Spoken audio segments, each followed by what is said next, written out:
Well, that was an experience. The midterm elections may be over, but there's still a lot of work to do. So, let's discuss Iron-Jawed Angels, the only film explicitly about the women's suffrage movement in the United States. And it's not even a cinematic film, it's an HBO TV movie from 2004, and for the most part I love it, but there's one major problem. Patrick fucking Dempsey. We interrupt this program to reassure our viewers that La Femme Fictionale holds no ill will toward Patrick Dempsey as a person, and though there will be many repetitions of this last phrase, this is an expression of irritation at what the character he plays represents rather than the man himself. As the character is clearly just there to facilitate the presence of Patrick Dempsey, his name shall be omitted. So this film is about an actual historical event. Most of the characters are actual historical people. The exceptions are a strawman misogynist senator, his conflicted wife, and a love interest for Alice Paul, played by Patrick fucking Dempsey. And the longer I watch the movie, the more I'm convinced he is only there A, to reassure the audience that Alice Paul is not gay, and B, not all the men's are totally evil misogynists. And his creation does a disservice to Alice Paul's lifelong dedication to women's suffrage.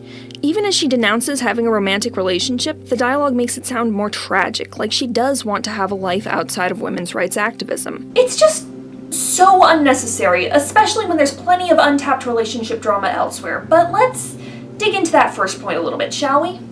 We don't know whether or not Alice Paul, played by Hilary Swank, was a lesbian in real life, but neither she nor Lucy Burns ever got married, and their relationship is arguably the most meaningful in the film.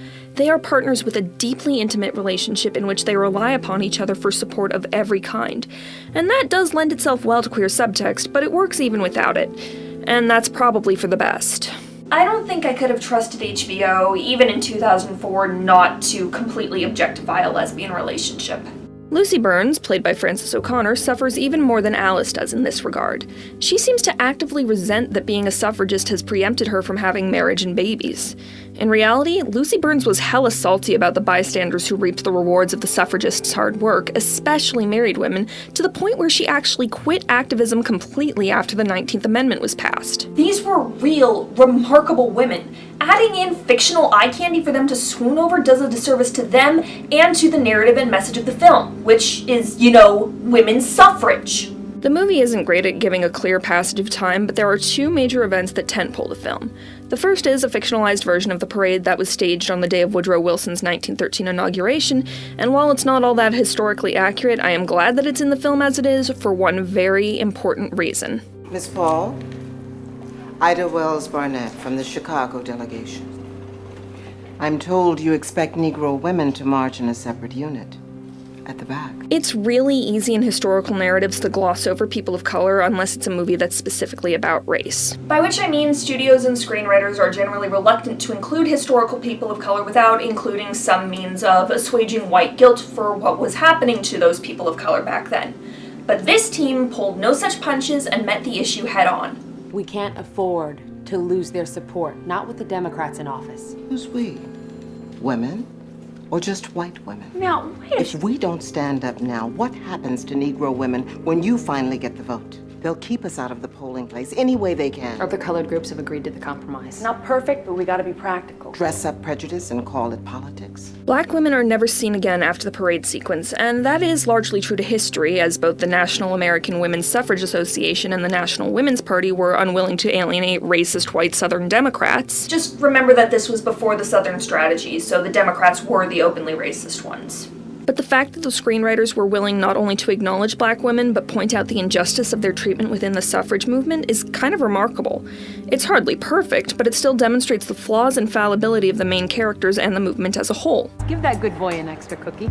Oh, and Hollywood, I know you're getting that Harriet Tubman movie going, finally, but can we also get an Ida B. Wells movie and a Sojourner Truth movie? Maybe just, all the movies about the women of color who were suffragists? The parade itself is a pretty good montage, but the choice of music and editing undercut the power of the imagery. Really, that's a problem with most of the movie. The editing and score are too modern in most spots, or else stylized to the point of being corny, like a music video. Montages with visibly bad green screening and very 2000s pop music clash with the serious drama that the actors are playing out. With one exception, but we'll get to that in a moment. The middle portion of the film is where the plot starts to drag, and also the most time we're forced to spend with Patrick Dempsey. Most egregious is a scene of him dancing with Alice, intercut with a scene of Alice masturbating. Just to remind you that she's not a lesbian. This is all going on while the other suffragists are traveling across the country, making speeches to try and get states to legalize women's suffrage independently, even costing one of them, Inez Milholland, her life. Okay, that's a little misleading. Inez dies from pernicious anemia, but that was because she was working too hard and not taking care of herself. And regardless, her death is still tragic and it nearly derails everything. The suffragists mourn, and Alice retreats to her family farm, feeling responsible for Inez's death and depressed as Wilson wins re-election and suffrage appears tabled.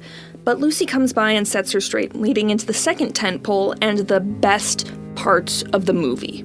All the missteps that director Katja von Garnier makes in every other part of the film are completely redeemed by the silent sentinels and the Occoquan workhouse. The silent sentinels were women standing outside the west gate of the White House, silently holding banners calling for what would eventually be the 19th Amendment. After World War I broke out, public opinion began to turn against them and they were arrested, supposedly for blocking traffic. These scenes are largely a collection of montages and vignettes, and aside from one corny bit of editing involving speeches in court, they are very effective at showing the strength and defiance of the suffragists, the passage of time, and the shifting moods. Every time a suffragist is arrested, she refuses to pay the fine, since that would be admitting guilt, and is sentenced to work at the Occoquan workhouse. And from here, things get intense. Viewer discretion advised. This is where the movie shines. Everything is shot intensely, viscerally, brutally. The lighting is harsh, the acting is amazing, the emotions are raw, and the use of an a cappella rendition of Will the Circle Be Unbroken is just fantastic. No, really, this movie is so worth it just for this scene, even if it does mean sitting through a ton of Patrick f***ing Dempsey. From the night of terror, where Lucy Burns' hands are handcuffed over her head and the others stand in solidarity with her, to the hunger strikes and force feedings that follow, nothing is sugar-coated. Nothing. It's important that we not forget the ugliness that lies beneath the shiny veneer of triumph. The literal blood, sweat, and tears that went into earning us what is rightfully ours. Even the movie's fuddy-duddy admits that. Said fuddy-duddy is Carrie Chapman Catt, played by Angelica Houston. Catt is the head of NASA and acts as the conservative to Paul and Burns' more progressive views. I have some complicated feelings on this matter. Now, on the one hand, it makes sense to simplify her into a bad guy for narrative purposes, and Angelica Houston is great at playing bad guys, but on the other hand, simplifying her makes her a little unsympathetic, and Carrie Chapman Catt is complicated. Catt is all too quick to reap the rewards of the NWP's suffering after having spent the entire movie opposed to them. There appears to be an attempt to address this when, while Woodrow Wilson is addressing Congress, Catt stands in the balcony so that a still weak Paul can sit and the two of them share a look. But to me, the intended respect feels grudging rather than genuine. And I know that basically none of these women were perfect. Pretty much all of them had some flavor of racism running through them, some more overtly than others, but it feels way too easy to simplify them into a good coalition and a bad coalition, and the complicated relationship between the two of them could have been better expanded if not for all the time we had to spend with Patrick f***ing Dempsey! Any meaningful contribution he has to the narrative could have been done by one of the other suffragists without losing anything. The closest he gets to being useful is much earlier on when we first meet him and learn that he works at the Washington Post as a cartoonist. Alice tries to get an introduction to his editor from him, but he'll only do it if she'll have dinner with him, which she agrees to if he'll bring his boss, but instead he brings his kid, and oh my god! Oh, that is so underhanded and wrong! I know you're fighting for women's rights and this lunch was supposed to just be about you meeting my editor for political gains, but hey, I brought my kid instead! Don't you want to date me? Isn't this triggering your maternal instincts? Date me! No! Deal breaker. It's not helped by the fact that the actors have very little chemistry. Hilary Swank clearly knows that she's in a serious historical drama, but McDreamy seems to be on a plane designated for romantic comedies, and the two styles clash. Given what her next project was, yeah, Katja von Garnier might not be cut out for romance subplots. But enough about the superfluous fictional character who doesn't matter, let's talk about the superfluous fictional characters who do matter. Molly Parker's character, Emily Layton, while not exactly an audience surrogate, has a much clearer arc than the other suffragists. Their goals are clearly defined and never change, but Emily's do. Part of me thinks that the movie would be better if it were just from Emily's perspective, but then we might lose a lot of Alice's best material, provided she's unencumbered by Patrick f***ing Dempsey. Emily has a slow metamorphosis. As a mother and the wife of a politician, she is introduced in conflict to the suffragists. It's ingrained in her that she needs to defer to her husband and support him in everything. Ah, the bad old days. No matter how much I might love the aesthetic, living in that era would so not be worth it. But like a moth to the flame, Emily keeps dancing closer and closer to the suffrage movement, making donations, typing flyers, and eventually joining the silent sentinels, at which point her husband gets downright abusive. You might think I'm exaggerating, but I promise you, I am not. He cuts off her access to their money and their daughters and threatens to make that permanent unless she falls in line. And does she ever tell him off for that? Can you afford an attorney? An attorney? To prove what? That I'm their mother? And what will your judge say? That this is your house and your children? What am I to you, Tom? What am I then in your house? Chattel? This is how you punish me? I'm their mother! They are not your children to take! I love the first moment they call out the patriarchy. It's such a beautiful thing. Emily doesn't back down and ends up in Occoquan with the others, despite her husband's attempts to keep her out of any further spectacle. She is among those on the hunger strike, and this leads to a powerful confrontation with her husband that she uses to smuggle out an account of the maltreatment. He does the semi-right thing and anonymously leaks the information to the press, and from there's enough pressure from the public that Carrie Chapman Catt can go in for the kill strike. There's a certain poignancy and nostalgia to the whole movie. While heavily dramatized, it offers a frank, compassionate look at the process of how a movement can change the world, and how much the world stays the same. This movie was made and released during the first 4 years of George W. Bush's administration, after all. Of course, back then, I was more focused on sleepaway camp and Polly Pockets and selling Girl Scout cookies. But there's a lot that still rings true today. Protests continue to be divisive, the kind of mistreatment endured in the workhouses still happens in prisons, and there is something intrinsically revolting in the fact that the disenfranchised have to demand they be given equal rights. If the movie were remade and given a theatrical release today, it'd probably be Oscar bait of the highest degree. Do you understand yet why I'm so mad about the amount of Patrick f***ing Dempsey? You're not? Let's see who else his screen time could have gone to! I briefly mentioned Inez, who deserves a movie in her own right. In addition to serving as the face of the parade, the girl on the horse, as Alice puts it, she was a brilliant lawyer, an advocate for prison reform, a member of the NAACP, and crusader for world peace. She once handcuffed herself to a prison inmate just so she could better understand what they went through. Don't tell me you wouldn't watch that movie. There's also Doris Stevens, who largely gets reduced to the flighty baby of the group. As a fellow Oberlin alumna, I am deeply offended. And Mabel Vernon, also historically altered, but at least in an interesting way that makes her a sort of middle ground pragmatist. Movie Mabel very nearly throws in the towel when the US enters World War I, knowing how bad it will look to protest a wartime president, until Alice pulls her back in. She, unlike her historical counterpart, is not sent to prison, but remains as de facto leader of the NWP while Alice and Lucy are in prison.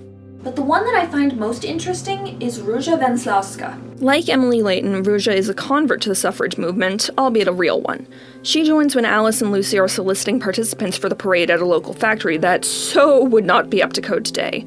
Skeptical at first, Róża picks up the torch when Alice gives her the mantra, "A vote is a fire escape." Because, back then, politicians actually listened to their constituents and not, lobbyists for billion-dollar companies. From there, Róża quickly becomes a vocal member of the group, and she adds an interesting additional layer as an immigrant without a college education as opposed to her upper-middle-class, degree-sporting companions. And I like how she doesn't have time for anybody trying to pander to her, even if the accent does kind of remind me of the Scarlet Witch. Not sure if that's a burn on Elizabeth Olsen or Vera Farmiga. I wish the movie had more of her. And Mabel. And Doris. And Inez.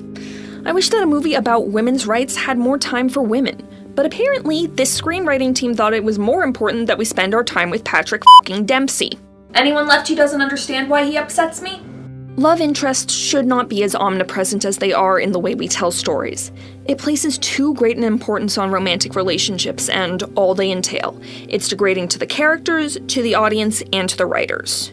The relationship between feminism and romance is a complicated one. There's a stigma to marriage and domesticity that we've been grappling with basically since the movement's inception. Of course, it's not wrong to want babies and someone to love you, but that shouldn't be treated as the only thing that matters. Patrick f***ing Dempsey basically disappears after his little pep talk with Alice.